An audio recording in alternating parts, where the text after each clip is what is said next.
இளம் வயதில் மதுபோதைக்கு அடிமையாவதா என்ற எண்ணம். கிவ் அண்ட் டேக் பாலிசி எதற்கு? இன்று பெற்றோர் ஆசிரியரின் கண்டிப்பு இல்லை என்றால் நாளை அவர்களுக்கு சீர்திருத்தம் தேவைப்படலாம். போதைப் பொருட்களால் சமுதாயத்தில் பெருகி வரும் அவலம் என்ன?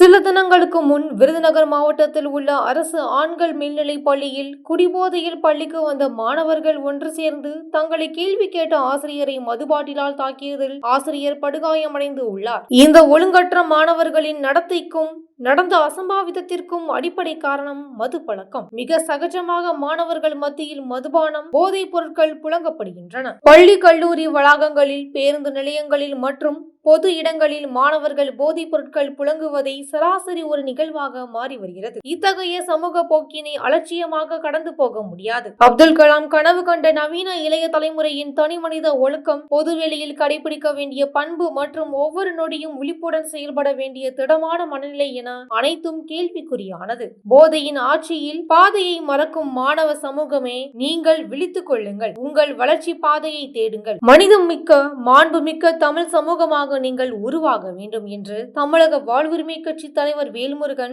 இளம் தலைமுறையினரை நோக்கி அறைகூவல் விடுத்துள்ளார். கள்ளச்சாராய உயிரிழப்பு, பெண்கள் மீதான வன்கொடுமை, வீடுகளில் வன்முறை நிகழ்வுகள் உள்ளிட்ட பல சமூக சீர்கேடுகளுக்கு காரணம் போதை பழக்கம், குறிப்பாக மது பழக்கம். கடந்த 2022ஆம் ஆண்டில் மட்டும் கிட்டத்தட்ட 372 குற்ற செயல்கள் பள்ளி மற்றும் கல்லூரி மாணவர்களுடன் நேரடியாக தொடர்புடையவை. அவற்றின் பெரும்பாலானவை மதுபானம் மற்றும் போதை பழக்கத்தால் நிகழ்ந்தவை என தரவுகள் தெரிவிக்கின்றன. இது 10 ஆண்டுகளாக இல்லாத அளவுக்கு உயர்ந்த குற்ற எண்ணிக்கை என தமிழ்நாடு காவல்துறை தகவல் அறிக்கையில் தெரிவிக்கப்பட்டுள்ளது. அதே நேரத்தில் தமிழ்நாடு மருத்துவ கல்வித்துறை வெளியிட்டுள்ள தரவுகளின்படி 2023 முதல் 2024ஆம் ஆண்டுக்குள் 18 வயதிற்குட்பட்ட மாணவர்கள் மது பாதிப்பு அவசர சிகிச்சை பிரிவில் உடல் நலனின்றி சிகிச்சை பெற்றவர்களின் எண்ணிக்கை 14% வரை அதிகரித்துள்ளன. இது மருத்துவ மையங்களில் பதிவு செய்யப்பட்டதின் அடிப்படையில் வெளிவந்த தகவல். சமூக கல்விக்கான ஒரு தன்னார்வ தொண்டு நிறுவனம் சென்னை, திருவண்ணாமலை,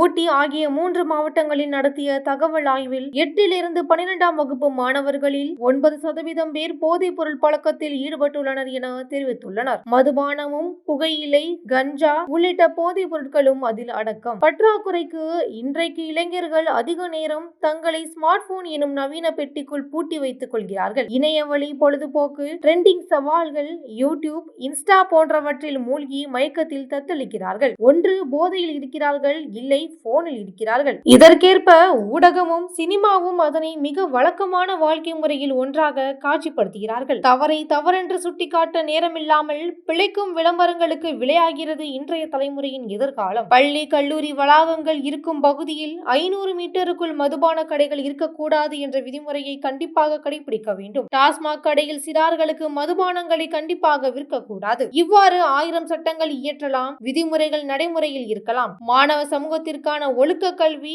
வாழ்க்கை கல்வி வீட்டிலிருந்து தொடங்க வேண்டும். பெற்றோர்கள் கொஞ்சம் கண்டிப்பான நண்பர்களாக இருப்பது மிக அவசியம். ஆசிரியர்கள் கைகளில் கொம்புகள் இல்லை. மாணவ செல்வங்களை பயமின்றி படியுங்கள். ஆனால் இன்று உங்கள் கையில் இருக்கும் பாட்டில்களால் அதிர்ச்சியில் உரைக்கிறார்கள் ஆசிரியர்கள். இந்த சூழலில் பள்ளி மற்றும் கல்லூரி மாணவர்கள் மதுவுக்கும் போதை பழக்கங்களுக்கும் ஆளாகும் அபாயம் அதிகரித்து வரும் நிலையில் தமிழகத்தில் பல அமைப்புகளும் அரசியல் கட்சி தலைவர்களும் முழுமையான மதுவிலக்கிற்கு ஆதரவாக குரல் எழுப்பி வருகிறார்கள். அதிலும் குறிப்பாக வேல்முருகன் மேற்கொண்ட துணிச்சலான மற்றும் தொடர்ச்சியான போராட்டங்களும், இது குறித்து சட்டமன்றத்தில் அவர் வைத்த கோரிக்கைகளும் மாணவர்களின் எதிர்காலத்தை பாதுகாக்கும் விதமாக அமைந்துள்ளது. எதிர்காலத்தை தெளிவுடன், சுயநினைவுடன் எதிர்கொள்ள மது போன்ற போதை பழக்கத்தினை முற்றிலுமாக தவிர்த்து ஒரு சுய சிந்தனையுடைய பண்பட்ட சமூகமாக தமிழ் செல்வங்கள் உருவாக வேண்டும் என்று வேல்முருகன் வலியுறுத்தியுள்ளார்.